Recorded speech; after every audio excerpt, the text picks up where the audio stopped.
This is SelfWork, and I'm Dr. Margaret Rutherford. At SelfWork, we'll discuss psychological and emotional issues common in today's world and what to do about them. I'm Dr. Margaret, and SelfWork is a podcast dedicated to you taking just a few minutes today for your own self-work. Hello and welcome to SelfWork. This is Dr. Margaret Rutherford. I'm a clinical psychologist out of Fayetteville, Arkansas, and I'm so glad you're here. I started SelfWork about 4 years ago to try to reach out to many of you who are very comfortable with therapeutic issues and just want to learn more, to those of you who have an initial diagnosis of depression or anxiety and are looking for answers, but also to a third group, for those of you who might say you've never darkened the door of a therapist, but you're just interested enough to listen to a podcast like SelfWork. Welcome to you all. I totally forgot during the last podcast to ask more of you to send me a voicemail from my website or your show notes on why you listen to SelfWork. It's for the 200th episode where I want to celebrate you. I need several more of them, please, so don't be shy. You don't have to say who you are, and there are two ways to do it. Probably the easiest way is to go to my website at drmargaretrutherford.com, and you'll see a banner with record question for podcast on it. Click there and then leave a message, or you can go to the show notes for the episode you're listening to, this very one, and at the bottom you'll find an icon called SpeakPipe that you click and leave a message. The message can be up to 1.5 minutes long and will feature you on the 200th episode. If I don't get enough, we won't do it. But I need to get them from you in the next 2 weeks. So I hope I'll see some more come on in. Thanks so much to the people who've sent them in already, and it means so much. Today, we're going to be focusing on how to use anger productively. There are examples of both right now in the world, of people who are demonstrating their anger and letting it serve as a reflection of what they believe must happen and must change. Then there are people whose anger is very destructive and even frightening. But today we'll be focusing on anger in relationships because I'm not a sociologist or a politician. I don't even want to go there. What I've seen in relationships is how, when anger is mismanaged, it can lead to a lot of trouble, if not the end of a relationship. I've already done one podcast on the topic of how anger can be avoided, abused, or respected, so you might look for that, or I'll actually have that episode in the show notes. But today we're going to talk about what exactly needs to happen for your anger to be heard in a relationship. We're going to use a technique from dialectical behavioral therapy, which is easy to remember and can be very helpful. So in this episode, brought to you by BetterHelp, we'll talk about anger and how to shape it into something actually very helpful. First, we'll talk about anger in general and then get down to this DBT technique called DEARMAN. Our listener email today used the SpeakPipe format to send me a message after hearing my interview with a wonderful guy named Chris Doe on YouTube. For those of you who are interested, he is an entrepreneur with creative people. He actually helps creative people develop their business plan. You ought to check him out. That's Chris Doe, D-O. She asks what to do when she's getting a divorce and how to handle a sense of isolation and lack of money. These are practical problems that so many people have, and it can seem as if there's no way to help yourself. But you can look for what you have control over, even if it's just a little bit, and give it a whirl. So sit back, relax, and let's talk about anger.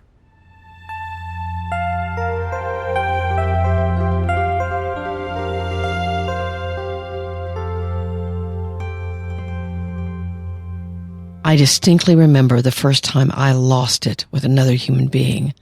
It was during my first marriage, and I didn't even recognize the person who was doing the shouting. It was me, all right, but a me that was out of control, totally driven by impulse. Somehow I'd gotten to age 25 or 26 without learning how to handle my anger.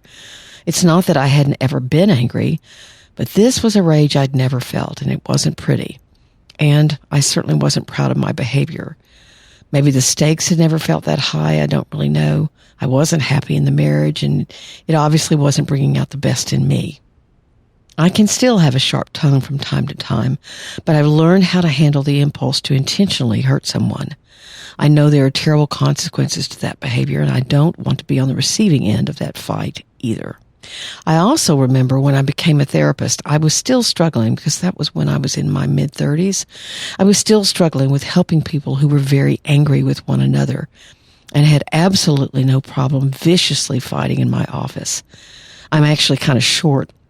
And one time I had to jump in between two people who were quite tall, but who looked as if they were going to come to blows. I can remember I was kind of like a referee or an umpire or something. Teenagers who I used to work with show their anger in all sorts of ways, sometimes by not talking and freezing up or screaming. One spat sunflower seeds at me and her parents. I made her clean it up. The F word has come to dominate many people's vocabulary as they want to show just how mad they are. When I see any of this, I try to understand what's underneath that anger, why it is so potent, and how someone learned that that was in any way an effective way of communicating, because it gets the message across, but being that mad isn't helpful. So first, let's talk about some important positive things about anger and how you can use it productively. Then we'll get to the DBT exercise. There are 8 of these. First, anger provides information, because anger is about something you value being threatened. And when you feel angry about it, then you're feeling threatened. Your ego is threatened. Your values are threatened. So basically, if you take it like that, if you say, okay, what information is my anger giving me? Then you can think more rationally about it. Secondly, it's important to know what part of your body responds when you're beginning to get angry, because these are sensory signals that are early signs to you that your anger is coming on. If you catch them, you can often channel that to a greater productivity. You can slow down. For example, when I get mad, a lot of times either tears come to my eyes or my jaw clenches. A lot of times my jaw clenches.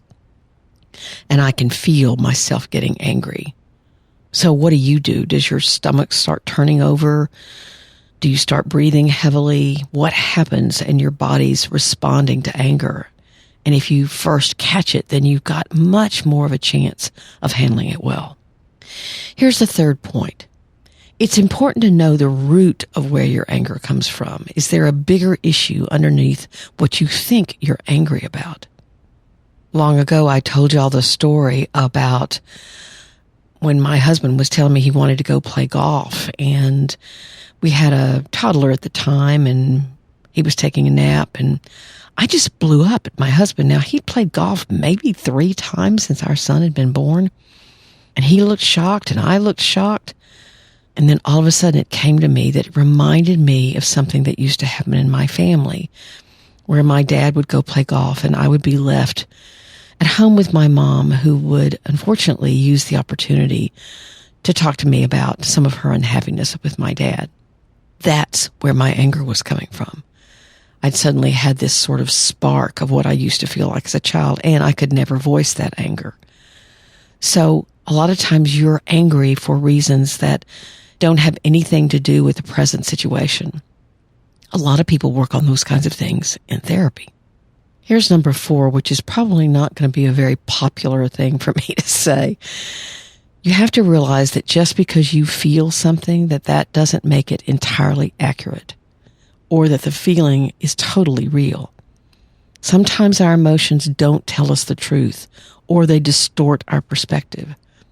So when you get angry, you need to slow down, and you need to look for the rationality behind it. Maybe if it's there, then your anger is justified. But sometimes people get in the habit of everything making them angry, and so they're just living in anger. Sometimes you're making assumptions and you get angry about something when you realize later, wait a minute, that shouldn't have made me angry. So you can't always trust a feeling that you have, including anger. The 5th one is recognizing how comfortable you are with anger. If you shame yourself for it, maybe you grew up in a family where anger wasn't allowed, or believe it's wrong, or you shouldn't feel it, you're not being grateful enough, let's say, then that can be a huge problem. And you can distance yourself from your anger when really it does have important information for you. That may be something you need to consider. Number 6 is we all need to learn to calm down quickly. because a lot of problems with anger are actually problems with impulse control, and they're not the same. Anger is information. Impulse control is having trouble not acting on it immediately. So you can learn how to breathe more deeply. You listen to that sensory information your body is giving you. Whether your neck tenses, your stomach, your breath, you're speaking in a louder voice. So you can slow it down, making sure you know your triggers, meaning the things that you know set you off every time. In the literature about anger, there's a label of someone who has a problem with impulse control, that they're an anger dumper, where you just dump everything you're angry about and then let other people clean up the mess. So you don't want to be that kind of person. You want to stay in the present and try to breathe deeply and manage your anger. The 7th point is something that unfortunately a lot of people do. You don't want to think necessarily black and white, right and wrong, correct and incorrect, justified or unjustified, because all each of us have are our perceptions. No one has the entire truth. So you want to be as clear as possible about your perception and how it's being built, what has happened to cause you to have it, but also recognize it is a perception. And the 8th one is take all of this and learn to express that anger respectfully. And actually, we're going to focus on a specific technique to help you do that in the next section. But before we go on to talk about DEARMAN, as it's called, here's an offer from BetterHelp that may save you some money and give you some much needed support.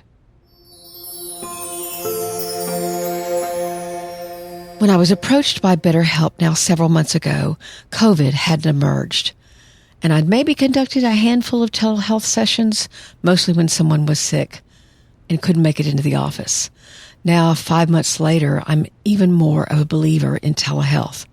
It took some getting used to, but actually, clients sometimes seem more relaxed. It fits better into their schedule. And although many have told me they miss seeing me in person, it's still been a very fulfilling relationship.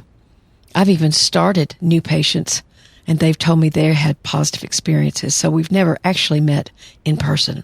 BetterHelp is rated the #1 online therapy service that's available to you wherever you live. Confidential and highly personalized, it's much less expensive than normal talk therapy. You can text, have video chats, or just talk on the phone. You outline what you're looking for, and BetterHelp suggests several therapist options for you. If you don't seem to find a way to connect with one, they'll ask you more about what you're looking for and then suggest others. I, of course, tried it out before I was going to recommend it to you, and the 2 therapists I had sessions with listened well and made great suggestions for me, and one said, actually, I might make myself. I talked about my own panic disorder and a very scary situation I'd been through, and they were caring and thoughtful. And I was amazed at how easy it was to get in touch with them to make time changes, for example. Although BetterHelp can't be there in emergencies, nor could any online provider, they have all kinds of information about what you can do in that special circumstance. And today, BetterHelp has a great savings offer for you. If you use the link trybetterhelp.com/selfwork, again, that's trybetterhelp, HELP.com/selfwork. You can enjoy a 10% discount on your first month of sessions. After 5 months of seeing how people relate to telehealth, I'd highly recommend it. If SelfWork has helped you, maybe BetterHelp can give you an even more personal experience with therapy. So now we're going to talk about the DEARMAN technique. Actually, this was a technique that was devised by Marsha Linehan, who actually created dialectical behavioral therapy, or DBT as it's known. She wanted to try to help people with borderline personality disorder who are highly governed by their emotions, and she was a cognitive behavioral therapist. So she devised some techniques that were specifically created for that kind of outrush of emotional arousal that really is a concern for a lot of people who are trying to manage borderline personality disorder. But it's really good advice for anyone trying to learn to communicate more productively. And I'm going to have several show note links for you to look at if you want to look at several DBT articles. It's a question I often get. What is DBT? And so I will have those in the show notes for you. But the DEARMAN technique is that each letter actually stands for a part of the technique. The first, the D, is that you describe. You describe the facts that you've noticed. You use specific words to describe to the other person what you want and the problem as you see it. You're very clear with your words. For example, we're going to use the example of someone, maybe your partner or maybe your child, who leaves their dirty clothes on the floor. This would mean you describe the facts. I noticed that you leave your dirty clothes on the floor for several days. Boom, that's it. The E is for express. You express your feelings using I language. You don't want to shy away from talking, but you want to effectively communicate while being very intentional and mindful. And this can be very tricky for those of us who have a tendency to get lost in or overwhelmed by emotions. So you state the problem, but then you have to talk about your feelings in a very calm way. So first you've said you leave your dirty clothes on the floor for several days. Then here's an example of hopefully a good expression. Sometimes I don't mind, but other times I feel as if you're expecting me to pick them up. And often I do, which is actually my part of this issue. So you're using lots of I language. Sometimes I don't mind. At other times I feel, and often I do. The A of DEARMAN is assert what you need or like. You want to stay away from being aggressive or even passive aggressive. You just want to be matter of fact. Here you go. Rather than me picking them up, I'd like you to do that. Short and sweet. This is what I'd need or what I'd like. And then you reinforce. You reinforce how your request will help or benefit the person who's listening to you. Let's keep going with this example. I think this will help us getting along better because I won't feel resentful and tend to act mad at you, and you don't have a clue why. So because I won't be mad, I'll be much more likely to help you out when you need me. Plus, you'll know you're doing something that means a lot to me. So you're basically predicting for them what will happen if they try to change their behavior. That you won't be mad, that you won't act that out with them. You'll be much more likely to help them, and you think they'll feel good because they're doing something to help you. Now, all of this doesn't mean that they're not going to come back and go, I don't do this either, or I don't know what you're talking about, or you're just making a mountain out of a molehill. I mean, you can't control how people are going to respond to you, right? But people just don't like to feel like they're being coerced, that you're demanding something from them. And so try to be realistic. Try to say, I think we both get along better if this were happening, and this is my part as I see it, and this is your part. But the whole thing was DEARMAN, right? So there are 3 other parts, and really these 3 parts are about dealing with how the other person just might respond. So the M is stay mindful. You want to not respond with intensity, or if they escalate, then you escalate. And so you get aggressive or defensive. The 3 techniques that DBT people suggest you use are actually very good. There's one called opposite action. Let's say you get angry. Well, you do something that is opposite of what you do when you're angry. So you go get a glass of cold water, or you say, gosh, I'm really feeling angry, but I'm going to just take a 10-minute break, but I'll be back and let's talk about it. You practice opposite action. The second one is called radical acceptance, which I'm actually doing the next podcast on. So more next week about radical acceptance. But basically, it's seeing things as they really are and accepting them. And it's a part of mindfulness. And then they also say to really check your breathing so that you can maintain your focus. So that's opposite action, radical acceptance, which again we'll talk about more next week, and mindful breathing. But mostly it's about just staying in the present, stay on track with what you're asking for. The A of DEARMAN is appear confident. You want to be taking this seriously. If you do, others are more likely to as well. Now, not necessarily, but you want to make sure that you're coming from a space where, you know what, this really is important to you and you believe in it. And you want to get that message across, not in an aggressive way, but in an assertive, confident way. The last one, the N, is negotiate. Sometimes you've got to meet halfway. Let's use our leaving your dirty clothes on the floor example.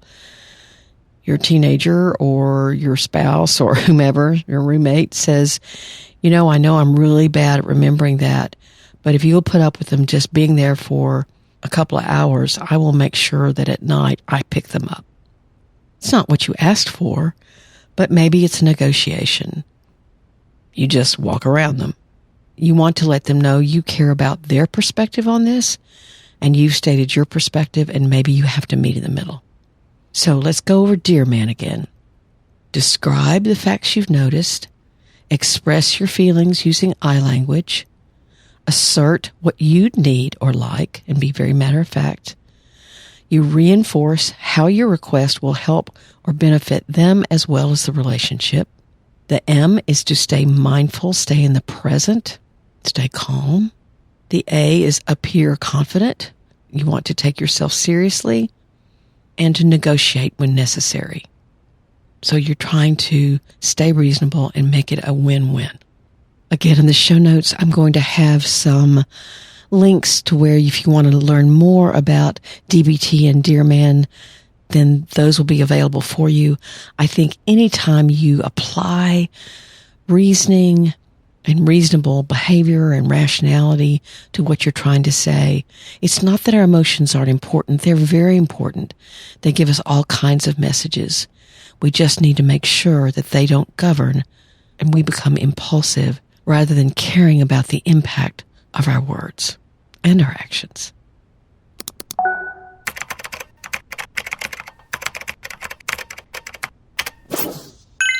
Here's the listener email for today.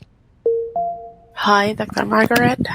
I saw you on the future video. Was amazing video. I deal with my perfectionism, with depression, and in this moment I passing through a very hard time. I getting divorced and it's very painful. I work for my family, for my dad and my mom, and I also don't have any money. My work is really, really far away from my home, and I just want to ask you what I can do to get help if I don't have money or people around me, friends or whatever, who can help me. Thanks very much. Basically, this young woman is asking for help because she has really hit rock bottom. Her job is far away. She doesn't have much money, if anything, and she's going through a divorce. And she doesn't know what to do or where to turn. Doesn't sound like she's got much support. So one, I'm delighted she's a listener to SelfWork. What I've noticed about people is when they hit rock bottom, some people either sink and stay there, or some people look around and say, okay, I may be down at the bottom of a well, but how do I climb up? How do I get out? And I think, again, not to oversimplify things, but if you look for what you have control over instead of what you do not, that can be at least a starting point for you. Again, I don't know much of the practical circumstances around this young woman's life, but if you're going through a divorce and you didn't mention children, then you have to grieve. You have to be angry. You have to be sad. You have to be a little scared, and you do sound a little frightened, obviously, but you can write.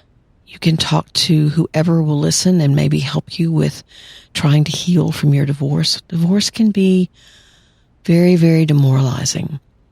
And all the things that your partner, your ex-partner said to you, you wonder, sometimes those words stuck. I can remember my second ex-husband used to say to me, you better stay with me because if anybody else knew who you really were, they wouldn't love you. And I believed him. And that's something I had to face when I got out of the marriage. Was I really lovable? Was he right? And luckily, my husband now, almost 30 years, will tell me, well, sometimes you can be a little difficult, but I love you. So you have to deal with the messages that you got in your marriage and begin to confront them and begin to say, this was not true, this did not define me, or yes, this is something I need to work on. So from the divorce, you want to confront what was not fair or rational for them to say, but was a way to manipulate you or put you down. And then maybe you want to look at how you chose your partner or how you acted in the relationship yourself and say, yes, I need to work on this. I need to recognize that this was my contribution to what went wrong. Now, as far as no money and your job being far away, obviously you don't want to resort to ways of making money that are self-destructive. But your job being far away is something that's obviously a problem. So I don't know if it's a situation where you could work from home, or do you need to look for a job that's closer? Or maybe even pick up a second job. A lot of times people who are demoralized and even depressed have sort of a foggy thinking, and it can be hard to make these kinds of decisions and to see things that you do have control over clearly. If you are depressed, you could go to your family doctor and ask for some pharmaceutical help for at least a while. And many, many medications are very inexpensive. At least I know so here in the United States. I could not tell from your accent where you were from, but you might need to consider an antidepressant to help clear your thinking. The other thing you can do, if you have access to a phone or an iPad or however you're listening to SelfWork, you might also have access to Facebook groups that are online that are support groups. You can join my own SelfWork group at facebook.com/group/SelfWork, and you can get support there. Not therapeutic help, but at least support. Also, if you're having any medical issues or you don't have a family doctor, at least here in the United States, there are many free health clinics that you can go if you don't have any insurance or any money, and you can get the care that you need.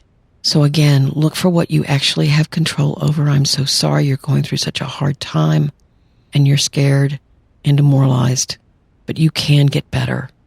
You can survive. There might even be support groups in your area. There are often divorce recovery groups that churches run that are free and might be very helpful to you. So good luck, and please take care.